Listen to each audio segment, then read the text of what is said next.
Hello दोस्तों, स्वागत है आप सभी का जीएसवे के ऑफिशियल यूट्यूब चैनल पे। दोस्तों आज हम डिस्कस करने वाले हैं एसएससी एमटीएस के संविधान से संबंधित प्रश्नों के बारे में, जो प्रीवियस ईयर के प्रश्न होने वाले हैं और जो सबसे ज्यादा बार पूछे गए उन्हीं प्रश्नों के बारे में हम यहाँ पे डिस्कस करेंगे। तो दोस्तों ये आपके लिए बहुत ही इंपॉर्टेंट होने वाला है वीडियो, तो वीडियो को एक बार लाइक करिएगा, शेयर करिएगा। अगर चैनल पर नए होंगे चैनल को सब्सक्राइब जरूर कर लीजिएगा। चलिए स्टार्ट करते हैं वीडियो को। तो आज का पहला प्रश्न है कि ब्रिटिश संसद के किस अधिनियम ने ईस्ट इंडिया कंपनी की शक्ति को ब्रिटिश क्राउन के हाथों में हस्तांतरित किया? ऑप्शन है चार्टर अधिनियम 1853, 1835, 1858 या 1818। तो इसका सही जवाब आपका हो जाएगा गवर्नमेंट ऑफ इंडिया एक्ट 1818, क्योंकि 1857 की जब क्रांति होती है तो क्या होता है, इसके बाद क्या हुआ कि 1857 की क्रांति के बाद 1858 का एक्ट आता है और इसके माध्यम से कंपनी का शासन जो था वो ताज के हाथ में चला जाता, ताज का शासन। तो ये चीज ध्यान रखिएगा कि जो 1858 के पहले का जो शासन था वो कंपनी का शासन था और 1858 के से लेकर के उसके बाद का जो शासन था सारा का सारा ताज का शासन कहा जाता है, याद रखना। अगला प्रश्न है, निम्नलिखित में से कौन भारतीय संविधान सभा के पहले अध्यक्ष अस्थायी थे जिसकी बैठक 9 दिसंबर 1946 को हुई थी? तो इसका सही जवाब आपका हो जाएगा डॉक्टर सच्चिदानंद सिन्हा। ठीक है, ये अस्थायी रूप से अध्यक्ष चुने गए थे और डॉक्टर राजेंद्र प्रसाद जो थे ये अस्थायी रूप से, याद रखना, अस्थायी रूप से इनको अध्यक्ष बनाया गया था। कब? 11 दिसंबर को। ठीक है, 11 दिसंबर को इनको अस्थायी रूप से चुन लिया गया था। ठीक है, याद रखिएगा। अगला प्रश्न है आपका, भारतीय संविधान को संविधान सभा द्वारा अपनाया गया। तो भारतीय संविधान को संविधान सभा द्वारा 26 नवंबर 1949 को अपना लिया गया था। अगला प्रश्न है, भारतीय राष्ट्रीय ध्वज को कब अपनाया गया? तो इसको अपनाया गया था 22 जुलाई 1947 को। इंपॉर्टेंट प्रश्न है, 2019 में भी पूछा था तो इंपॉर्टेंट है, याद रखना। अगला है कि भारतीय संविधान का कौन सा अनुच्छेद भाषण और अभिव्यक्ति की स्वतंत्रता का अधिकार को परिभाषित करता है? तो आर्टिकल 19 हो जाएगा इसमें, क्योंकि इसमें लिखा हुआ है साफ साफ कि वाक एवं अभिव्यक्ति की स्वतंत्रता। ठीक है, अभिव्यक्ति की स्वतंत्रता। ठीक है, स्वतंत्रता की बात यहां पे की जाती है। अगला प्रश्न है, संविधान सभा ने संविधान को अंतिम रूप से किस दिन पारित किया? तो अंतिम रूप से जो पारित किया गया था वो 26 जनवरी 1950 को, याद रखना। 2017 में प्रश्न पूछा था। ठीक है, याद रखिएगा। अगला है कि भारतीय संविधान कब से लागू हुआ?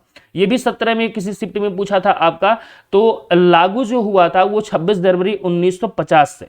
ठीक है, याद रखना, 26 नवंबर 1949 को अपनाया गया था और 26 जनवरी 1950 को इसको लागू कर दिया गया था।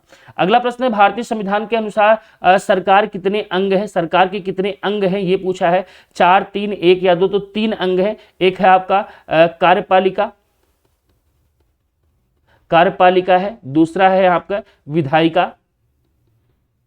विधायिका और तीसरा हो जाता है आपका न्यायपालिका।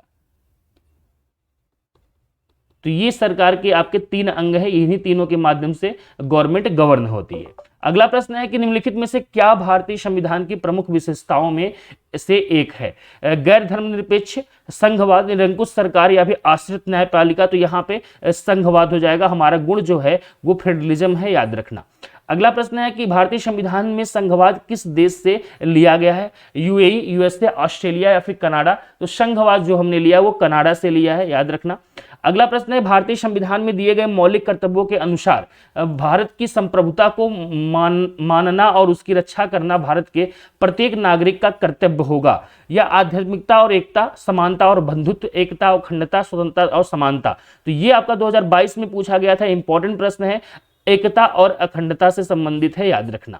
चलिए आगे बढ़ते हैं। अगला है कि भारतीय संविधान का कौन सा अनुच्छेद कानूनों के समान संरक्षण और कानून के समक्ष समानता प्रदान करता है? तो यहाँ पे 60 दिया है, 42 दिया है, 30 दिया है, 14 दिया है, तो 14 हो जाएगा इसमें। ठीक है, आर्टिकल 14 जो है आपका ये कहता है कानून के समान संरक्षण और कानून के समक्ष समान आपको संरक्षण भी मिलेगा।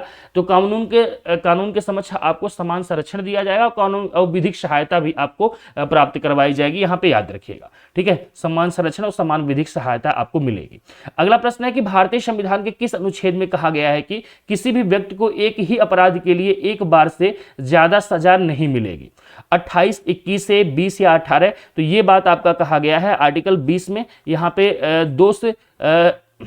यहाँ पे अगर बात किया जाए तो एक बार से एक से ज्यादा आपको सजा, दोष मुक्ति से आपको संरक्षण प्राप्त है, यहाँ पे याद रखना।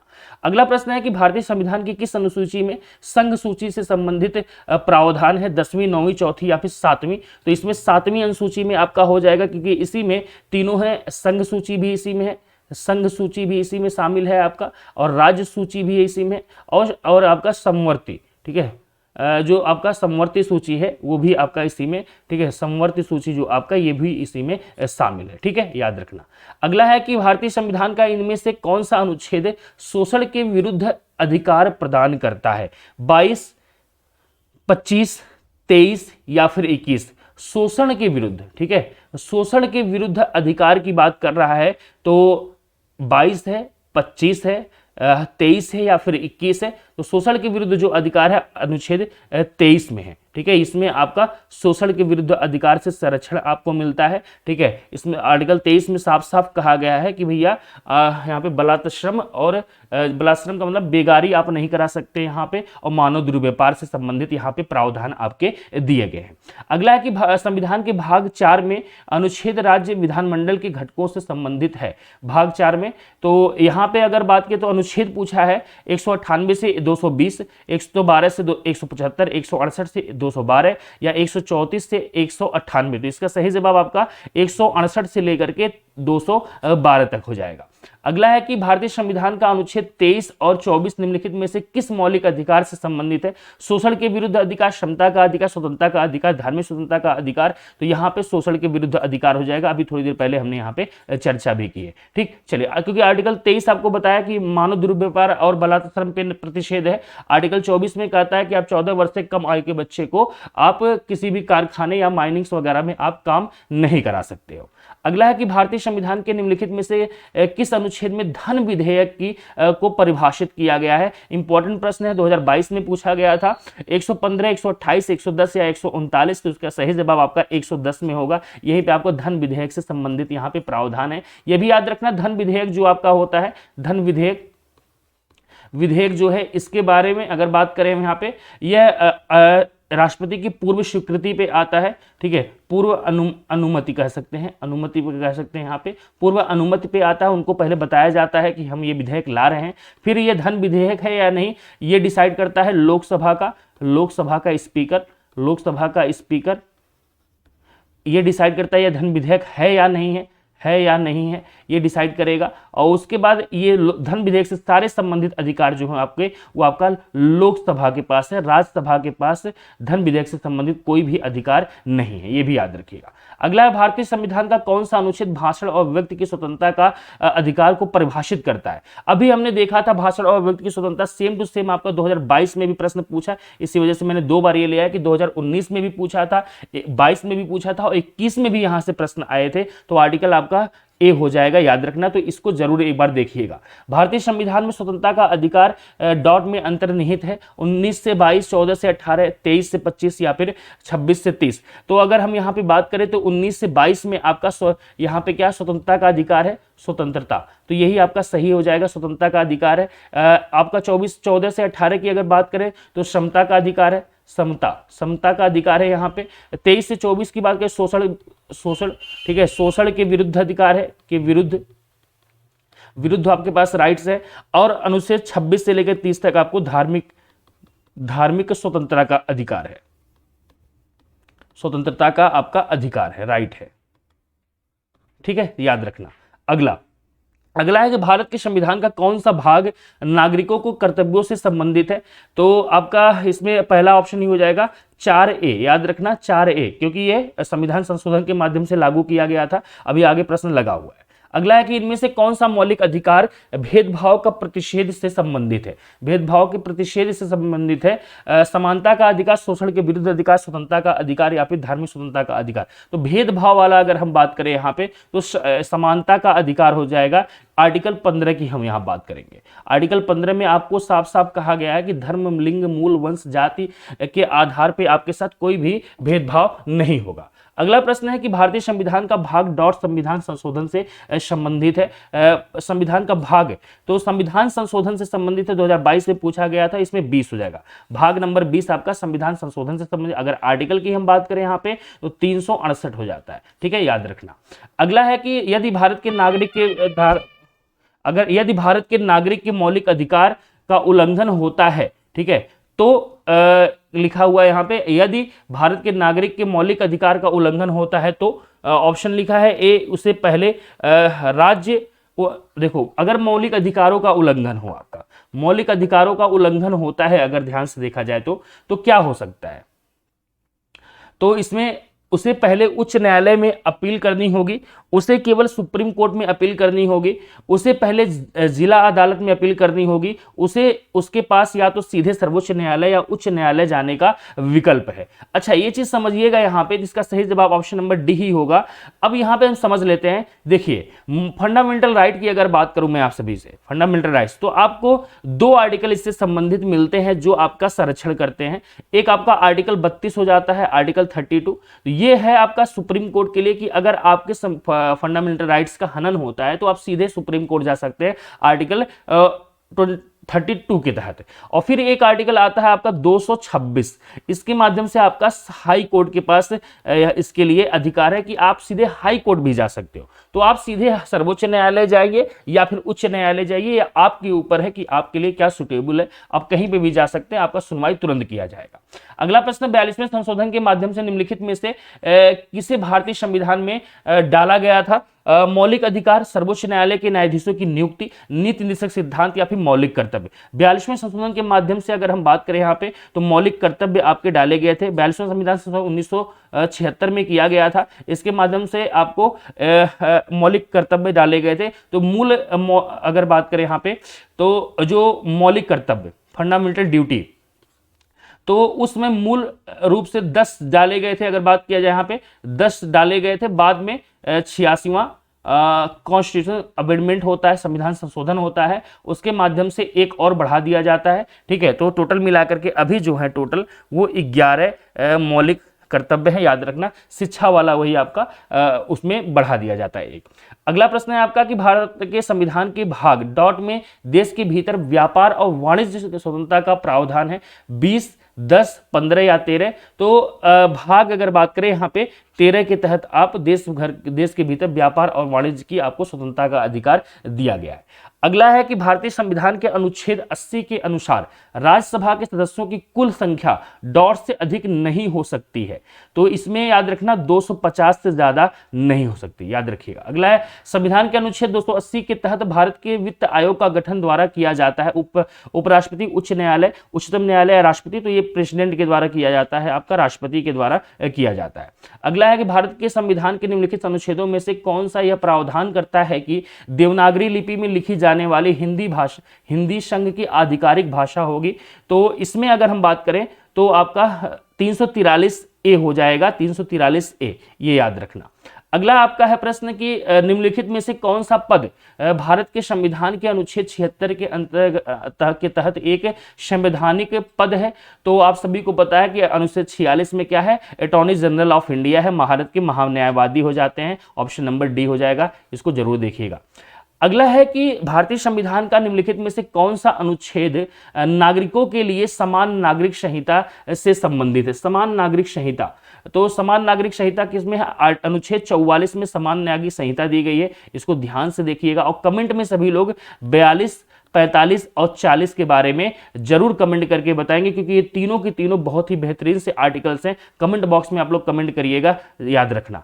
अगला प्रश्न है आपका, भारतीय संविधान का अनुच्छेद धार्मिक मामलों के प्रबंधन की स्वतंत्रता से संबंधित है, तो इसमें आपका क्या हो जाएगा 26 के आर्टिकल 26 में धार्मिक मामलों के प्रबंधन की स्वतंत्रता आपको प्रोवाइड होता है।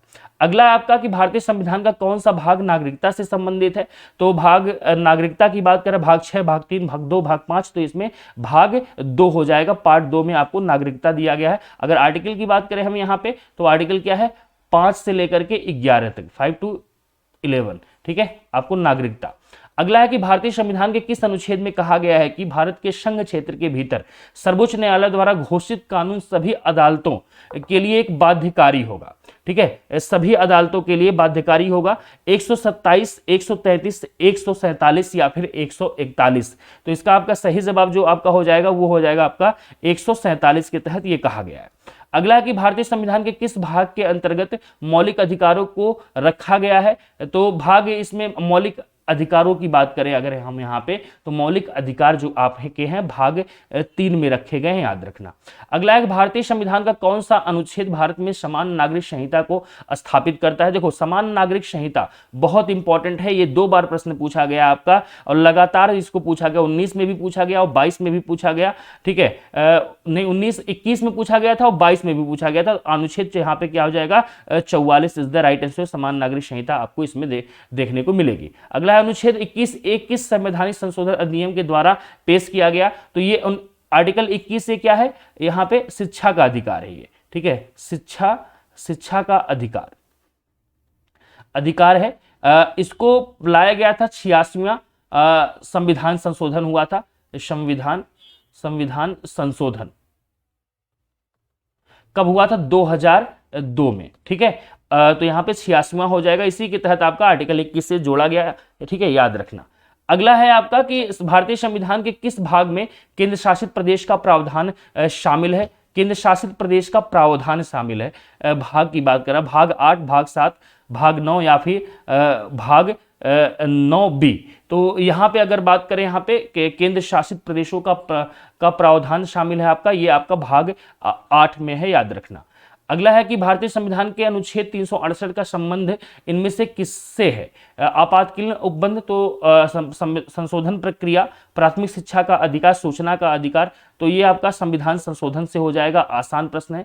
अगला है कि डॉक्टर बी आर अम्बेडकर द्वारा अनुच्छेद को भारतीय संविधान का हृदय तथा आत्मा के रूप में वर्णित किया गया, तो डॉक्टर भीमराव अम्बेडकर ने अनुच्छेद 32 को कहा है कि भैया यह क्या है, उसके हृदय और आत्मा है। अगर आपसे ऐसे पूछे कि संविधान की आत्मा कौन है, तो वो आपकी प्रियम्बल हो जाएगी, प्रस्तावना हो जाएगी, ठीक है। अगला है कि मूल रूप से भारत के संविधान में कितने अनुच्छेद थे, तो मूल रूप से 395 अनुच्छेद है। एक चीज समझिएगा कि अभी भी मूल रूप से 395 ही अनुच्छेद है, लेकिन गणना की दृष्टि से 465 के आसपास है, याद रखना।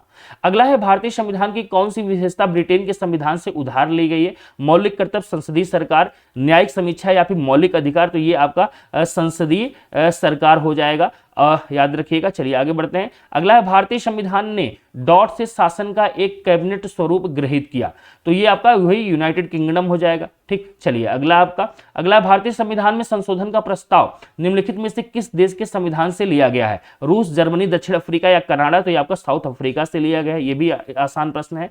भारत के केंद्र शासित प्रदेशों निम्नलिखित में से कौन सा संभालता है, तो इसमें केंद्र शासित प्रदेशों का जो प्रशासन होता है वो राष्ट्रपति के हाथ में होता है, ये बात याद रखना। अगला है कि भारतीय संविधान की कौन सी विशेषता देश में सरकार के एक से अधिक स्तरों के अस्तित्व का उल्लेख करती है। अतिवाद, संघवाद, धर्मनिरपेक्षता या उदारवाद, तो यहाँ पे फेडरलिज्म हो जाएगा, संघवाद हो जाएगा, ये भी इंपॉर्टेंट प्रश्न है, 2022 में ही पूछा गया था। पंजाब पुनर्गठन अधिनियम 1966 की निम्नलिखित में से किस धारा में चंडीगढ़ को केंद्र शासित प्रदेश के रूप में परिभाषित किया गया, तो यहाँ पे अगर बात किया जाए आपका, तो धारा आपका धारा 4 हो जाएगा, धारा 4 के तहत यहाँ पे परिभाषित किया गया था। अगला है कि भारत के संविधान में किस प्रकार की नागरिकता का प्रावधान है, तो भारतीय संविधान में एकल नागरिकता का प्रावधान है, हमारे यहाँ डबल नागरिकता नहीं चलती है, एकल नागरिकता का प्रावधान है, ये बात सिंगल सिटीजनशिप है। अगला है भारतीय संविधान में मौलिक अधिकारों के विचार को डॉट के संविधान से लिया गया, ब्रिटेन, संयुक्त राज्य अमेरिका, ऑस्ट्रेलिया, फिर आयरलैंड। तो मौलिक अधिकार जो आपके लिए गए हैं वो संयुक्त राज्य अमेरिका से लिए गए हैं, यूएसए से लिए गए हैं, याद रखिएगा। अगला है इनमें से कौन सा एक मौलिक अधिकार है? चुनाव का अधिकार, सूचना का अधिकार, मौलिक कर्तव्यों का अधिकार, संवैधानिक उपचारों का अधिकार। तो इसमें ऑप्शन नंबर डी हो जाएगा, संवैधानिक उपचारों का अधिकार। आर्टिकल की अगर बात करें, आर्टिकल 32। लेकिन याद रखना, राइट टू इंफॉर्मेशन भी आपका एक फंडामेंटल राइट है, ये बात कहा था सुप्रीम कोर्ट ने। ठीक है, ये बात सुप्रीम कोर्ट ने कहा था, एक केस में कहा था कि ये आपका क्या है, ये भी फंडामेंटल राइट है, लेकिन ये पूर्ण रूप से फंडामेंटल राइट नहीं है। एक सुप्रीम कोर्ट के माध्यम से कहा गया, तो सुप्रीम कोर्ट इसको बदल भी सकती है अपने डिसीजन में, बाद में अगर कोई इस पे केस आता है तो इसलिए इस सूचना के अधिकार को हम यहाँ पे सही नहीं मान के चले। हमारा यहाँ पे जो आयोग ने माना था वो भी आपका यही मानना, संवैधानिक उपचारों का अधिकार ही माना गया था। तो याद रखिएगा, ये आपके 50 बेहतरीन सवाल थे जो बार बार परीक्षाओं में पूछे गए हैं। इनको जरूर आप लोग एक बार देख लीजिएगा, इंपॉर्टेंट प्रश्न है सारे के सारे जो परीक्षाओं में हर बार लगभग पूछे गए हैं। तो उम्मीद करता हूँ आप सभी को ये वीडियो जरूर पसंद आई होगी। लाइक करिएगा, शेयर करिएगा, अगर चैनल पर नए होंगे चैनल को सब्सक्राइब जरूर करिएगा। तो आज के लिए इतना ही। Thank you so much, bye bye, take care.